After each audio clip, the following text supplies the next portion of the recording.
मित्रों, आज मैं आपको एक ऐसी कहानी सुनाने जा रही हूँ जो आपकी जिंदगी बदल सकती है। यह कहानी है एक छोटे लड़के की जिसके पास दो पिता थे।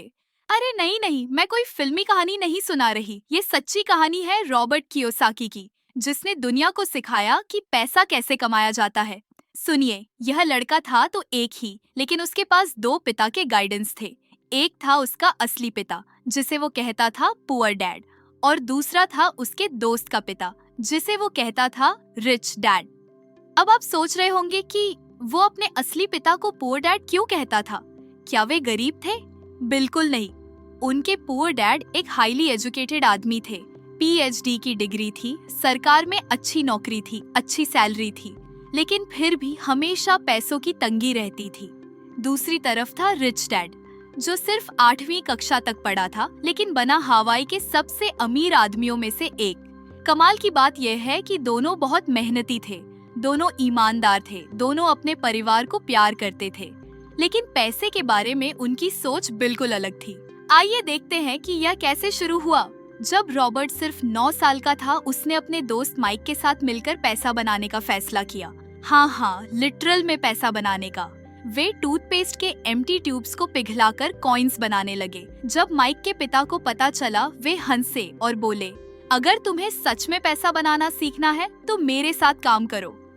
और इसी तरह शुरू हुई रॉबर्ट की फाइनेंशियल एजुकेशन। रिच डैड ने कहा, मैं तुम्हें क्लासरूम में नहीं, रियल लाइफ में सिखाऊंगा। उन्होंने रॉबर्ट और माइक को अपनी छोटी ग्रोसरी स्टोर में काम दिया। लेकिन सुनिए, क्या ट्विस्ट था, वे कोई पेमेंट नहीं देते थे। रॉबर्ट गुस्से में आ गया। वो रिच डैड से बोला, यह तो एक्सप्लॉइटेशन है, आप हमसे फ्री में काम करवा रहे हैं। रिच डैड मुस्कुराए और बोले, फैक्ट, अब तुम वही फील कर रहे हो जो 95% लोग अपनी जॉब्स में फील करते हैं। लेकिन क्या तुमने सोचा है कि सॉल्यूशन क्या है?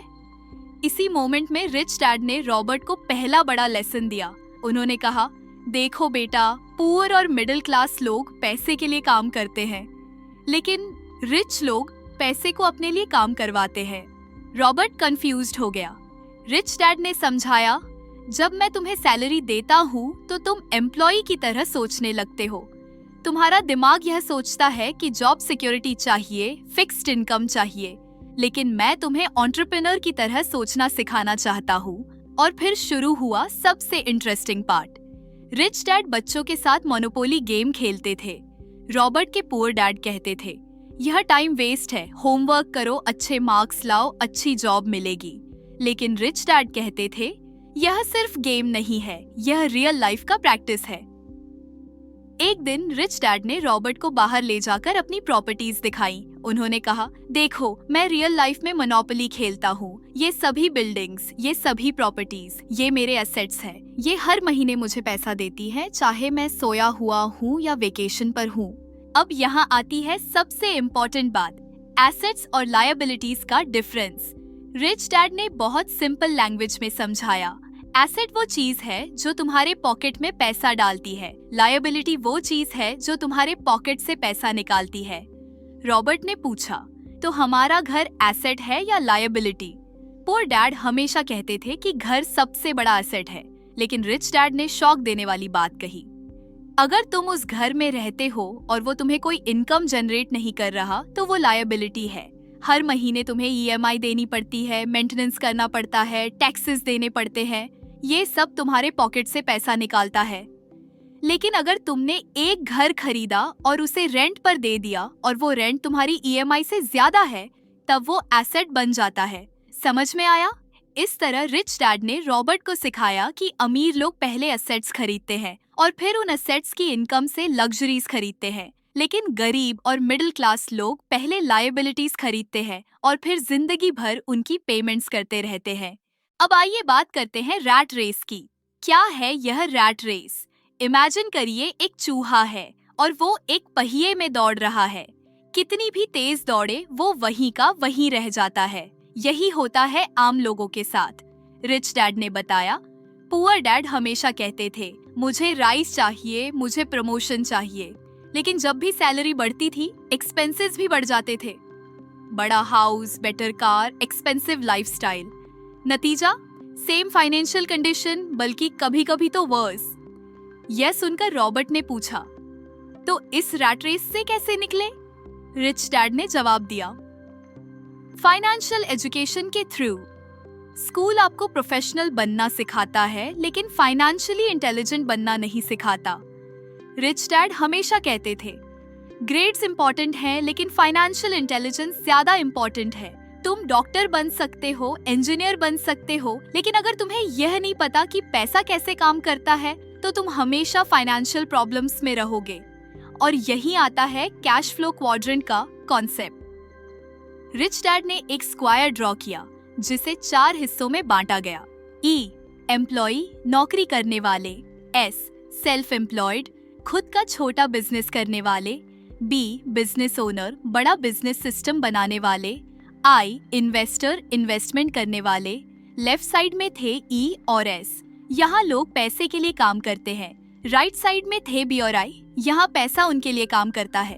रिच डैड ने समझाया, ई क्वाड्रेंट में आप जॉब करते हैं, सेफ लगता है, लेकिन आपका टाइम किसी और के ड्रीम्स को फुलफिल करने में जाता है। एस क्वाड्रेंट में आप अपना स्मॉल बिजनेस चलाते हैं, लेकिन फिर भी आपका टाइम के लिए पैसा मिलता है। लेकिन बी क्वाड्रेंट में आप सिस्टम बनाते हैं जो आपके बिना भी चलता रहता है। आई क्वाड्रेंट में आपका पैसा दूसरे एसेट्स में इन्वेस्ट होता है और आपके लिए पैसा बनाता रहता है। अब यहाँ एक बहुत इंटरेस्टिंग एग्जाम्पल आता है मैकडॉनल्ड्स का। जब रॉबर्ट बड़ा हुआ तो एक MBA क्लास में रे क्रॉक, मैकडॉनल्ड्स के फाउंडर, आए। उन्होंने स्टूडेंट्स से पूछा, मैकडॉनल्ड्स किस बिजनेस में है? सभी ने कहा, हैमबर्गर बिजनेस में। रे क्रॉक हंसे और बोले, नहीं, हम रियल एस्टेट बिजनेस में हैं। उन्होंने एक्सप्लेन किया कि मैकडॉनल्ड्स का रियल बिजनेस मॉडल यह नहीं है कि वे कितने बर्गर्स बेचते हैं। रियल बिजनेस मॉडल यह है कि वे प्राइम लोकेशंस पर लैंड खरीदते हैं और फिर फ्रेंचाइजीज को रेंट पर देते हैं। आज मैकडॉनल्ड्स दुनिया की सबसे बड़ी रियल एस्टेट कंपनियों में से एक है। वे सबसे वैल्यूएबल इंटरसेक्शंस और स्ट्रीट कॉर्नर्स के मालिक हैं। यही है रिच डैड की टीचिंग। सरफेस पर जो दिख रहा है वो रियल बिजनेस नहीं है, रियल बिजनेस अंडरलाइंग एसेट्स में है। इसी तरह रिच डैड ने रॉबर्ट को समझाया कि अमीर लोग हमेशा अपॉर्चुनिटीज को देखते हैं। जब 1990 में स्टॉक मार्केट क्रैश हुआ, पुअर डैड ने कहा, देखा, मैंने कहा था कि इन्वेस्टिंग रिस्की है।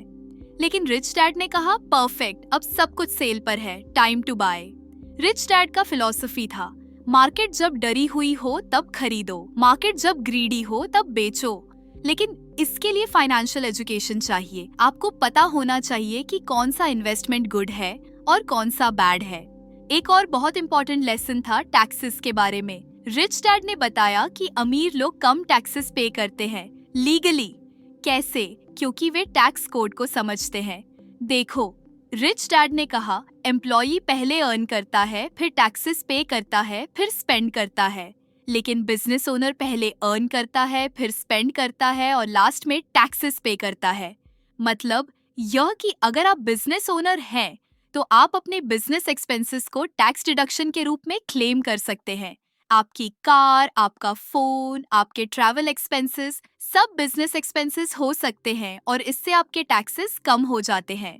पुअर डैड कभी यह नहीं सीख पाए। वे हमेशा कहते थे, पहले अपना ड्यूटी करो, टैक्सेस भरो, कंट्री के लिए सैक्रिफाइस करो। लेकिन रिच डैड कहते थे, रूल्स को समझो और लीगली अपने फायदे के लिए यूज करो। अब बात करते हैं फियर की।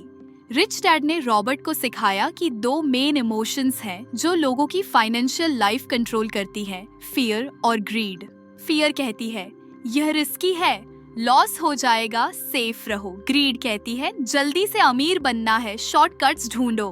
रिच डैड ने सिखाया कि दोनों डेंजरस हैं। जब तुम फियर से डिसीजंस लेते हो तो अपॉर्चुनिटीज मिस कर देते हो। जब ग्रीड से लेते हो तो गलत डिसीजंस लेते हो। स्मार्ट इन्वेस्टर वो है जो इमोशंस को कंट्रोल करके लॉजिकल डिसीजंस लेता है। रिच डैड का एक फेमस कोट था, सबसे बड़ा रिस्क यह है कि कोई रिस्क ही ना लो। उन्होंने समझाया कि जॉब सिक्योरिटी एक मिथ है। कंपनी आज है, कल नहीं भी हो सकती। लेकिन अगर आपके पास फाइनेंशियल इंटेलिजेंस है तो आप कहीं भी पैसा बना सकते हैं। रॉबर्ट ने एक बार पूछा, अगर मैं फेल हो जाऊं तो? रिच डैड ने कहा, फेलियर सबसे अच्छा टीचर है। मैं भी कई बार फेल हुआ हूँ, लेकिन हर फेलियर से कुछ न कुछ सीखा है। पुअर डैड फेलियर से डरते हैं, रिच डैड फेलियर से सीखते हैं। यही आता है पे योरसेल्फ फर्स्ट का कॉन्सेप्ट। रिच डैड ने सिखाया कि जब भी पैसा मिले सबसे पहले अपने एसेट्स में इन्वेस्ट करो, फिर बिल्स पे करो। लोग कहते हैं पहले बिल्स पे करूंगा, फिर जो बचेगा उसे इन्वेस्ट करूंगा। लेकिन रिच डैड ने कहा गलत अप्रोच है। पहले अपने फ्यूचर को सिक्योर करो, फिर प्रेजेंट की जरूरतें पूरी करो। अगर बिल्स पे करने के लिए पैसा नहीं बचा तो प्रेशर बनेगी। यह प्रेशर तुम्हें इनोवेटिव बनाएगी। तुम साइड इनकम के वेज ढूंढोगे, एक्स्ट्रा मनी कमाने के तरीके निकालोगे। इससे तुम्हारी फाइनेंशियल इंटेलिजेंस बढ़ेगी। अब आते हैं कुछ प्रैक्टिकल टिप्स पर। रिच डैड ने रॉबर्ट को सिखाया, पहली बात, हमेशा लर्न करते रहो। जब तुम सीखना बंद कर देते हो तुम मरना शुरू कर देते हो। बुक्स पढ़ो, सेमिनार्स अटेंड करो, सक्सेसफुल लोगों से मिलो। दूसरी बात, अपने पैशन को फॉलो करो, लेकिन साथ में बिजनेस सेंस भी रखो। बहुत से टैलेंटेड लोग गरीब हैं क्योंकि वे सिर्फ अपनी स्किल पर फोकस करते हैं, बिजनेस स्किल्स नहीं सीखते। तीसरी बात, नेटवर्किंग करो। Your network is your net worth. Right लोगों को जानना, उनसे सीखना, उनके साथ डील करना, ये सब इम्पोर्टेंट है। चौथी बात, एक्शन लो। बहुत से लोग परफेक्ट प्लान का वेट करते हैं, लेकिन परफेक्ट प्लान कभी नहीं आता। स्टार्ट करो, फिर इम्प्रूव करते जाओ। रिच डैड ने एक और बहुत इम्पोर्टेंट बात सिखाई, work to learn, don't work for money. उन्होंने कहा यंग एज में सिर्फ सैलरी के लिए जॉब न करो, उस जॉब को चूज करो जहां तुम मैक्सिमम स्किल सीख सको। सेल्स सीखो, ये सबसे इम्पोर्टेंट स्किल है। मार्केटिंग सीखो, कम्युनिकेशन सीखो, लीडरशिप सीखो, ये स्किल्स तुम्हें जिंदगी भर काम आएंगी। रॉबर्ट ने पूछा, लेकिन मैं तो स्कैर्ड हूँ, अगर लोग मना कर दिए तो? रिच डैड हंसे और बोले, रिजेक्शन का डर सबसे बड़ी एनिमी है सक्सेस की। जितनी जल्दी तुम इस डर को ओवरकम करोगे, उतनी जल्दी सक्सेसफुल बनोगे। अब बात करते हैं कॉर्पोरेशंस की। रिच डैड ने समझाया कि अमीर लोग कॉर्पोरेशंस का यूज करते हैं अपने वेल्थ को प्रोटेक्ट करने के लिए। कॉर्पोरेशन एक लीगल एंटिटी है, यह तुम्हारे एसेट्स को प्रोटेक्ट करती है। अगर कोई लॉ सूट आता है तो तुम्हारी पर्सनल एसेट्स सेफ रहती है। पुअर डैड को यह सब समझ नहीं आता था। वे कहते थे यह सब रिच लोगों की ट्रिक्स है, लेकिन रिच डैड कहते थे यह ट्रिक्स नहीं, फाइनेंशियल इंटेलिजेंस है। एक दिन रॉबर्ट के पुअर डैड ने कहा, तुम्हें अच्छी कंपनी में जॉब करनी चाहिए जहां पेंशन मिले, मेडिकल इंश्योरेंस मिले। लेकिन रिच डैड ने कहा तुम्हें अच्छी कंपनी खरीदनी चाहिए जो दूसरों को जॉब दे सके। यही डिफरेंस था माइंडसेट में। पुअर डैड एम्प्लॉई माइंडसेट में थे, रिच डैड ओनर माइंडसेट में थे। अब यहाँ आती है सबसे इंटरेस्टिंग बात। रिच डैड ने बताया कि पैसा एक्चुअली एग्जिस्ट ही नहीं करता, ये सिर्फ अग्रीमेंट है, आइडिया है। गोल्ड स्टैंडर्ड हट जाने के बाद मनी सिर्फ गवर्नमेंट की प्रॉमिस है। इसीलिए फाइनेंशियल एजुकेशन जरूरी है। तुम्हें समझना होगा कि रियल वेल्थ क्या है। रियल वेल्थ है प्रोडक्शन कैपेसिटी, एसेट्स जो वैल्यू क्रिएट करती है, नॉलेज जो प्रॉब्लम सॉल्व करती है। रिच डैड ने रॉबर्ट को रियल एस्टेट इन्वेस्टिंग भी सिखाई। उन्होंने कहा रियल एस्टेट 3 वेज में पैसा देती है। First, rental income, second, appreciation, third, tax benefits. लेकिन सबसे पहले लोकेशन स्टडी करो। गुड लोकेशन में एवरेज प्रॉपर्टी भी अच्छा परफॉर्म करती है, बैड लोकेशन में बेस्ट प्रॉपर्टी भी स्ट्रगल करती है। रॉबर्ट ने पूछा, कितना डाउन पेमेंट करना चाहिए? रिच डैड ने कहा, जितना कम हो सके। ओपीएम यूज करो, अदर पीपल्स मनी। बैंक का पैसा यूज करके प्रॉपर्टी खरीदो। अगर डील अच्छी है तो रेंटल इनकम से लोन पे हो जाएगा। लेकिन यहाँ एक वार्निंग भी दी, लेवरेज डबल एज्ड सोर्ड है। अगर मार्केट डाउन जाती है तो लॉसेस भी मैग्नीफाई हो जाते हैं, इसीलिए प्रॉपर एनालिसिस जरूरी है। स्टॉक मार्केट के बारे में भी रिच डैड ने वैल्यूएबल लेसन्स दिए। उन्होंने कहा, स्टॉक मार्केट में 2 स्ट्रेटजीज हैं, एक है लॉन्ग टर्म इन्वेस्टिंग, दूसरी है ट्रेडिंग। लॉन्ग टर्म इन्वेस्टिंग के लिए गुड कंपनीज चूज करो जिनकी स्ट्रॉन्ग फंडामेंटल्स हो। ट्रेडिंग के लिए टेक्निकल एनालिसिस सीखो, लेकिन दोनों के लिए प्रॉपर नॉलेज जरूरी है। रिच डैड हमेशा कहते थे, मार्केट वॉलेटिलिटी से डरो नहीं, यूज करो। जब मार्केट डरी हुई हो तब खरीदो, जब मार्केट ग्रीडी हो तब बेचो। अब बात करते हैं बजटिंग की। सरप्राइजिंगली रिच डैड बजटिंग के खिलाफ थे। उन्होंने कहा, बजट सीमा मानसिकता बनाता है। बजटिंग के बजाय फोकस करो इनकम बढ़ाने पर। अगर तुम्हें कुछ खरीदना है तो कटिंग नहीं करो, एक्स्ट्रा इनकम जनरेट करो। ये तुम्हारी फाइनेंशियल IQ बढ़ाएगा। लेकिन साथ ही उन्होंने यह भी कहा, अननेसेसरी एक्सपेंसेस से बचो। लग्जरी आइटम्स तभी खरीदो जब एसेट्स उसकी इनकम जनरेट कर रहे हो। रिच डैड ने रॉबर्ट को बिजनेस में भी इन्वॉल्वमेंट कराया। उन्होंने कहा, बिजनेस स्टार्ट करना सबसे अच्छा फाइनेंशियल एजुकेशन है। तुम प्रैक्टिकल में सब कुछ सीखते हो, सेल्स, मार्केटिंग, ऑपरेशंस, फाइनेंस। छोटे स्केल से स्टार्ट करो, मिस्टेक्स करो, सीखो, ग्रो करो। हर सक्सेसफुल बिजनेसमैन ने अपने फेलियर्स से सीखा है। रॉबर्ट के पहले बिजनेस वेंचर्स में भी फेलियर्स आई। कॉमिक बुक्स की vending machine business, wallet business, कई चीजें फेल हुई, लेकिन हर फेलियर वैल्यूएबल लेसन थी। रिच डैड ने कहा, फेलियर सक्सेस का पार्ट है। जो लोग फेलियर से डरते हैं वे कभी बड़ा सक्सेस नहीं देख सकते। अब यहाँ एक बहुत इमोशनल मोमेंट आता है कहानी में। जब रॉबर्ट टीनेजर था तो पुअर डैड को गवर्नमेंट जॉब से प्रमोशन मिला।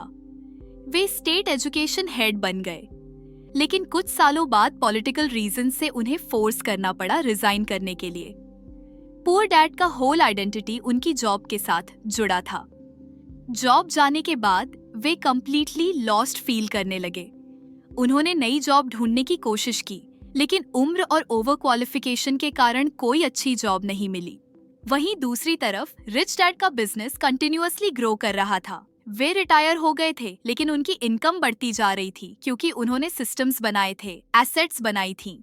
इस कॉन्ट्रास्ट को देखकर रॉबर्ट को समझ आया कि जॉब सिक्योरिटी एक्चुअली कितनी फ्रैजाइल है। रियल सिक्योरिटी एसेट्स में है, स्किल्स में है, फाइनेंशियल इंटेलिजेंस में है।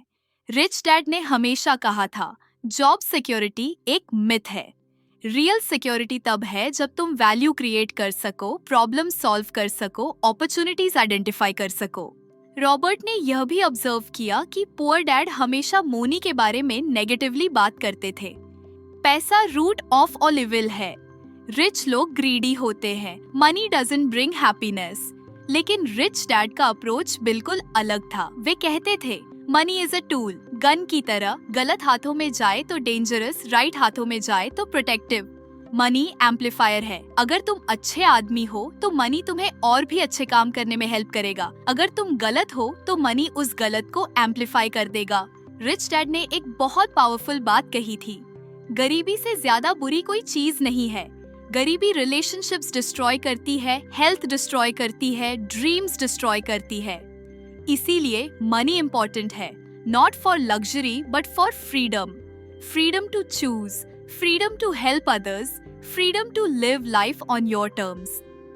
अब आते हैं कुछ एडवांस कॉन्सेप्ट्स पर। रिच डैड ने रॉबर्ट को ऑप्शंस ट्रेडिंग भी सिखाई। उन्होंने कहा, ऑप्शंस बहुत पावरफुल टूल है लेकिन डेंजरस भी।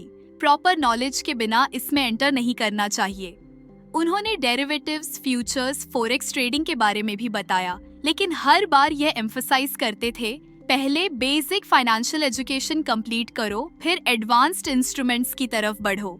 रिच डैड का एक फेवरेट सेइंग था, सबसे अच्छा इन्वेस्टमेंट है अपनी एजुकेशन में इन्वेस्टमेंट करना, यह कोई नहीं छीन सकता। रॉबर्ट ने पूछा, कौन सी बुक्स पढूं? रिच डैड ने कहा, फाइनेंस की books, biographies of successful people, history books जो इकोनॉमिक साइकिल्स के बारे में बताती हैं। लेकिन सिर्फ बुक्स पढ़ना काफी नहीं, प्रैक्टिकल एक्सपीरियंस भी जरूरी है। स्मॉल इन्वेस्टमेंट स्टार्ट करो, छोटे बिजनेस वेंचर्स ट्राई करो।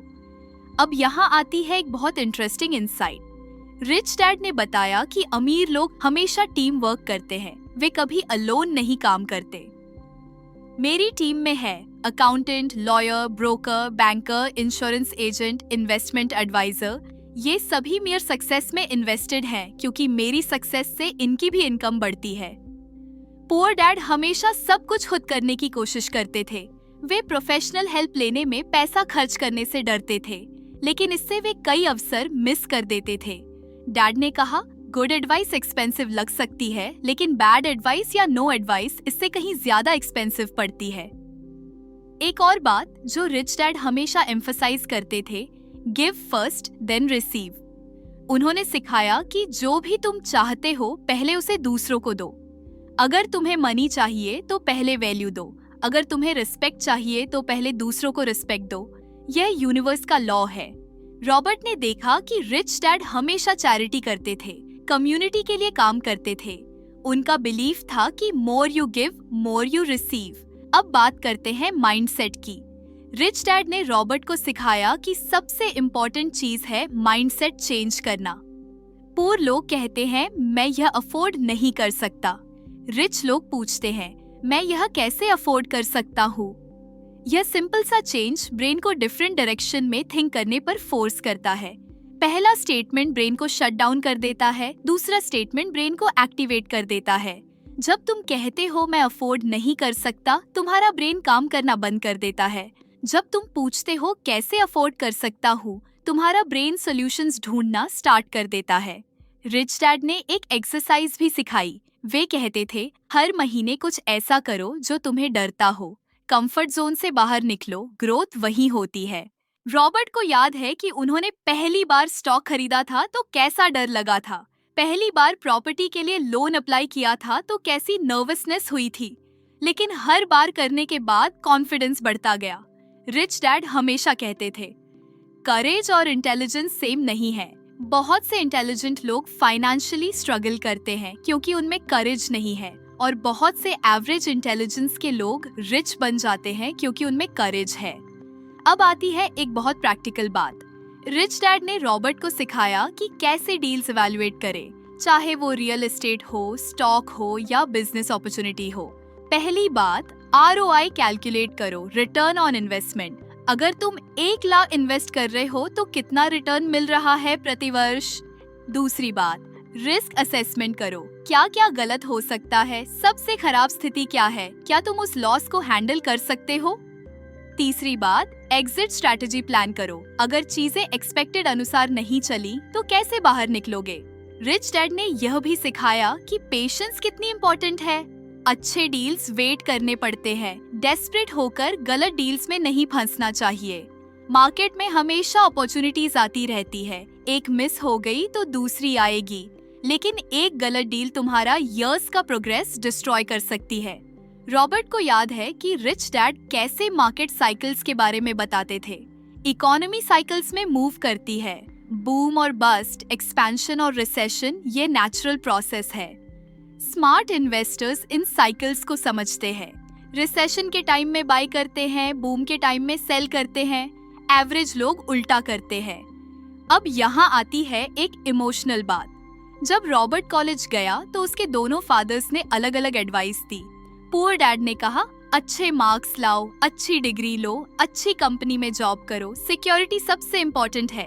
रिच डैड ने कहा पढ़ाई जरूर करो लेकिन साथ साथ बिजनेस भी सीखो, रियल वर्ल्ड एक्सपीरियंस भी जरूरी है, सिक्योरिटी जॉब में नहीं स्किल्स में है। रॉबर्ट ने रिच डैड की एडवाइस फॉलो की। कॉलेज के टाइम पर ही उसने छोटे बिजनेस वेंचर्स स्टार्ट की। मिस्टेक्स हुई, लॉसेस भी हुए, लेकिन इनवैल्यूएबल एक्सपीरियंस मिला।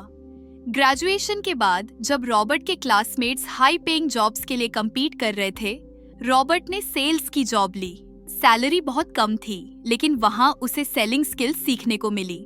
पुअर डैड को यह समझ नहीं आया। वे कहते थे तुमने इतनी अच्छी एजुकेशन ली है, फिर ये छोटी जॉब क्यों कर रहे हो। लेकिन रिच डैड ने सपोर्ट किया। उन्होंने कहा सेल्स सबसे इम्पोर्टेंट स्किल है बिजनेस में, ये सीख लो फिर कुछ भी कर सकते हो। रॉबर्ट ने सेल्स में काफी स्ट्रगल किया। इनिशियली रिजेक्शन फेस करना पड़ा, टारगेट्स मिस हुए, लेकिन ग्रेजुअली कॉन्फिडेंट बनता गया।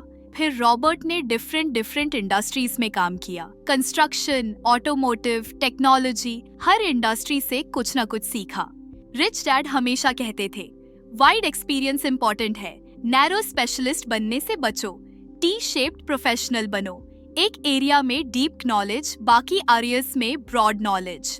रॉबर्ट ने ऑब्जर्व किया कि जो लोग सिर्फ एक फील्ड में एक्सपर्ट थे वे इकोनॉमिक चेंजेस के टाइम वल्नरेबल हो जाते थे, लेकिन जिनके पास डाइवर्स स्किल्स थी वे अडेप्ट कर लेते थे।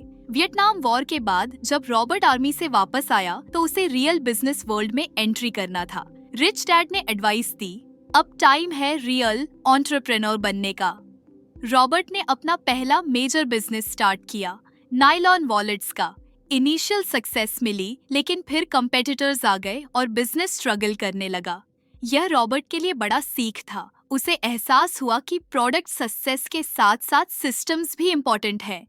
मार्केटिंग, डिस्ट्रीब्यूशन, कस्टमर सर्विस, सब कुछ प्रॉपरली प्लान करना जरूरी है। रिच डैड ने कहा, यह नॉर्मल है। हर एंटरप्रेन्योर को ऐसे फेजेस से गुजरना पड़ता है। इम्पोर्टेंट यह है कि तुम हार न मानो और सीखते रहो। रॉबर्ट का दूसरा बिजनेस था रॉक एंड रोल प्रोडक्ट्स का। यह भी इनिशियली अच्छा चला, लेकिन फिर मार्केट चेंजेस के कारण प्रॉब्लम्स आई। लेकिन इन सभी एक्सपीरियंसेस से रॉबर्ट की बिजनेस एक्यूमेंट डेवलप हुई। उसे समझ आया कि कैश फ्लो कितनी इम्पोर्टेंट है, कस्टमर रिटेंशन कैसे करे, कंपटीशन से कैसे डील करे। रिच डैड हमेशा कहते थे, बिजनेस स्कूल में थ्योरी सिखाते हैं, रियल वर्ल्ड में प्रैक्टिस सीखनी पड़ती है। थ्योरी इम्पोर्टेंट है फाउंडेशन के लिए, लेकिन सक्सेस प्रैक्टिस से आती है। अब यहाँ आता है टर्निंग पॉइंट। 27 के दशक के अंत में रॉबर्ट ने एक्सेरॉक्स में सेल्स जॉब ली। वहाँ उसे कॉर्पोरेट वर्ल्ड को क्लोजली देखने का मौका मिला। एक्सेरॉक्स में रॉबर्ट ने देखा कि कैसे बड़ी कॉर्पोरेशन ऑपरेट करती है। सिस्टम, प्रोसेस, हायरार्की, पॉलिटिक्स, सब कुछ का प्रैक्टिकल एक्सपीरियंस मिला। लेकिन साथ ही उसे यह भी रियलाइज हुआ कि कॉर्पोरेट जॉब में लिमिटेशन है। आपकी ग्रोथ कंपनी के ग्रोथ पर डिपेंडेंट है। आपका टाइम किसी और के ड्रीम्स पर स्पेंड हो रहा है। रिच डैड से डिस्कशन में रॉबर्ट ने यह सारी फ्रस्ट्रेशंस शेयर की। रिच डैड ने कहा, परफेक्ट, अब तुम रेडी हो अपना रियल बिजनेस स्टार्ट करने के लिए। कॉर्पोरेट एक्सपीरियंस वैल्यूबल है। तुमने देखा है कि लार्ज स्केल पर चीजें कैसे ऑपरेट होती है। अब इस नॉलेज का यूज करो अपना सिस्टम बनाने के लिए। 1987 में रॉबर्ट ने अपनी सबसे फेमस कंपनी शुरू की, रॉक एंड रोल इंडस्ट्री के लिए प्रोडक्ट्स बनाने वाली कंपनी। इस बार उसने पहले से सीखे गए लेसन्स अप्लाई किए, प्रॉपर बिजनेस प्लान बनाया, कैश फ्लो प्रोजेक्शंस किए, मार्केटिंग स्ट्रेटजी डेवलप की, गुड टीम हायर किया। इनिशियली सक्सेस मिली और कंपनी ग्रो करने लगी, लेकिन फिर से मार्केट डायनामिक्स चेंज हो गए। MTV आ गया, म्यूजिक इंडस्ट्री ट्रांसफॉर्म हो गई और रॉबर्ट की कंपनी के प्रोडक्ट्स की डिमांड कम हो गई। इस बार रॉबर्ट ने पैनिक नहीं किया। रिच डैड की टीचिंग्स रिमेम्बर करके उसने बिजनेस को ग्रेसफुली वाइंड डाउन किया और नेक्स्ट अपॉर्चुनिटी की तलाश शुरू की। रिच डैड ने कहा, यह भी लर्निंग है, बिजनेस साइकिल्स होते हैं, इंडस्ट्रीज इवॉल्व होती है, स्मार्ट एंटरप्रेन्योर अडेप्ट करता है। इसी टाइम रॉबर्ट ने रियल एस्टेट में सीरियस इंटरेस्ट लेना शुरू किया। उसने कई प्रॉपर्टीज बाय की, कुछ को फिक्स करके फ्लिप किया, कुछ को रेंट पर दे दिया। रियल एस्टेट से रॉबर्ट को स्टेबल पैसिव इनकम मिलना शुरू हुई। यह उसके लिए गेम चेंजर था। फॉर द फर्स्ट टाइम उसे लगा कि वो रैट रेस से निकल रहा है। रिच डैड ने कहा, अब तुम समझ रहे हो, एसेट्स तुम्हारे लिए काम कर रहे हैं, तुम्हारी इनकम तुम्हारी प्रेजेंस पर डिपेंडेंट नहीं है। 1980 तक आते आते रॉबर्ट की फाइनेंशियल पोजीशन काफी स्ट्रांग हो गई थी। उसके पास मल्टीपल पासिव इनकम स्ट्रीम्स थे, real estate, stocks, small business. लेकिन अब रॉबर्ट को लगा कि जो ज्ञान उसने प्राप्त किया है वो दूसरों के साथ साझा करना चाहिए। रिच डैड की शिक्षाओं को दुनिया तक पहुंचाना चाहिए। इसी मोटिवेशन से 1990 में रॉबर्ट ने शिक्षा कंपनी शुरू की। लेकिन शुरुआत में जो दृष्टिकोण प्रयास की वो काम नहीं कर रही थी। पारंपरिक शिक्षा सिस्टम और रॉबर्ट की टीचिंग्स के बीच बहुत गैप था। स्कूल्स अभी भी जॉब सिक्योरिटी और स्टडी पेचेक पर फोकस कर रहे थे। रिच डैड ने एडवाइस दी, लोगों को वो लैंग्वेज में समझाओ जो वे समझ सके। कॉम्प्लेक्स थ्योरीज नहीं, simple stories, personal experiences share करो। इसीलिए रॉबर्ट ने बुक लिखने का डिसीजन लिया, रिच डैड पुअर डैड। यह टाइटल उसके दो फादर्स की कॉन्ट्रास्टिंग फिलॉसफीज को रिफ्लेक्ट करता था। बुक राइटिंग प्रोसेस में रॉबर्ट को अपनी पूरी जर्नी रिफ्लेक्ट करनी पड़ी। बचपन के लेसन से लेकर एडल्ट लाइफ के एक्सपीरियंसेस तक सब कुछ को कोहेरेंट नैरेटिव में कन्वर्ट करना था। सबसे चैलेंजिंग पार्ट था यह एक्सप्लेन करना कि फाइनेंशियल एजुकेशन क्यों जरूरी है। लोगों को यह कन्विंस करना कि ट्रेडिशनल विजडम हमेशा राइट नहीं होती। घर सबसे बड़ा एसेट है। इस मिथ को ब्रेक करना बहुत डिफिकल्ट था। लोगों की डीप रूटेड बिलीफ्स चैलेंज करनी पड़ी। लेकिन रॉबर्ट ने पाया कि जो लोग ओपन माइंड से अप्रोच करते थे वे कॉन्सेप्ट्स को क्विकली ग्रास्प कर लेते थे। उन्हें रियलाइज होता था कि वे किन गलत असम्पशंस पर ऑपरेट कर रहे थे। बुक पब्लिश होने के बाद इनिशियल रिस्पॉन्स मिक्स था। ट्रेडिशनल फाइनेंशियल एक्सपर्ट्स ने क्रिटिसिज्म की। उन्होंने कहा कि Robert overly risky approach promote कर रहा है, लेकिन कॉमन पीपल से ओवरवेलमिंग पॉजिटिव रिस्पॉन्स आया। वे फील कर रहे थे कि फाइनली कोई उनकी रियल प्रॉब्लम्स एड्रेस कर रहा है। मैं हार्ड वर्क कर रहा हूँ लेकिन फिर भी फाइनेंशियली स्ट्रगल कर रहा हूँ, यह कॉमन कंप्लेंट थी। रॉबर्ट की बुक इसका सोल्यूशन प्रोवाइड कर रही थी।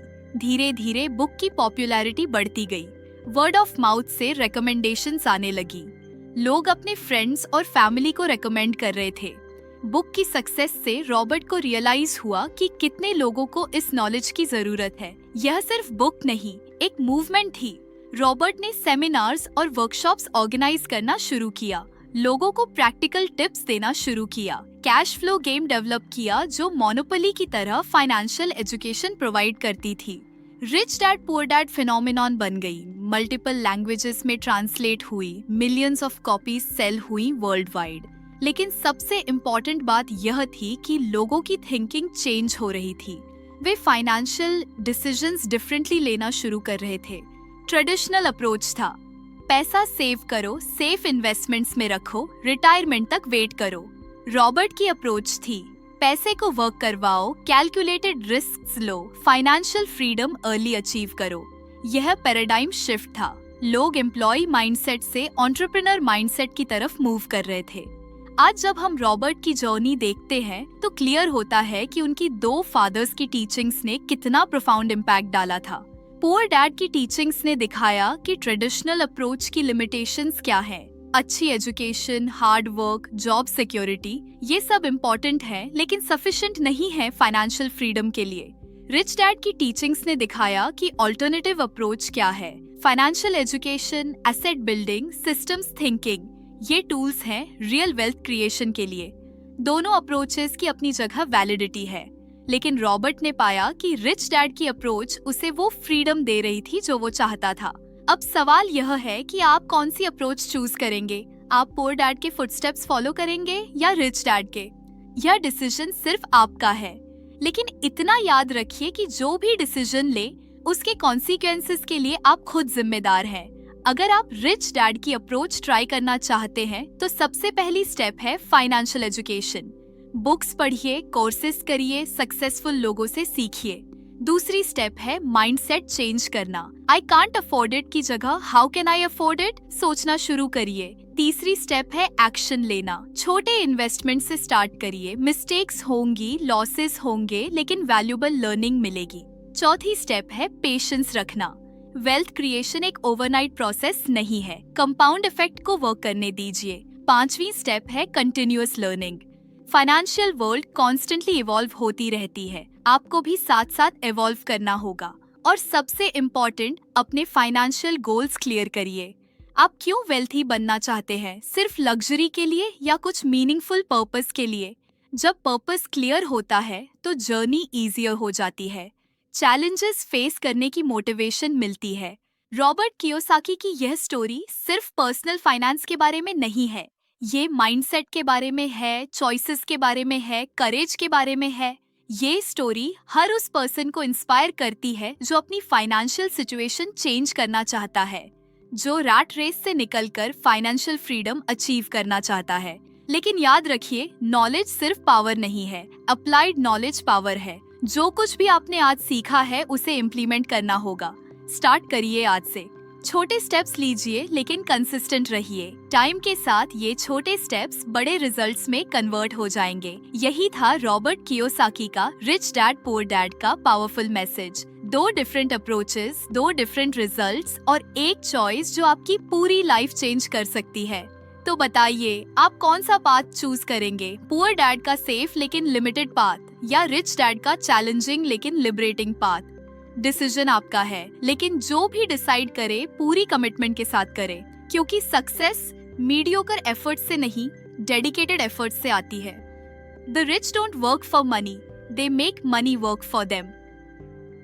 यह सिर्फ कोट नहीं है, ये फिलॉसफी है जिसे जीना होता है। आज से ही स्टार्ट करिए अपनी फाइनेंशियल एजुकेशन। आज से ही स्टार्ट करिए एसेट्स बिल्ड करना। आज से ही स्टार्ट करिए अपने रिच डैड बनने की जर्नी, क्योंकि जैसा कि रिच डैड कहते थे, the best time to plant a tree was 20 years ago. The second best time is now. Your financial freedom journey starts now. अगर यह कहानी आपको पसंद आई तो वीडियो को लाइक करें और दूसरों के साथ शेयर करें. चैनल को सब्सक्राइब करना न भूलें. अगली कहानी में फिर मिलेंगे एक नए विषय के साथ. धन्यवाद.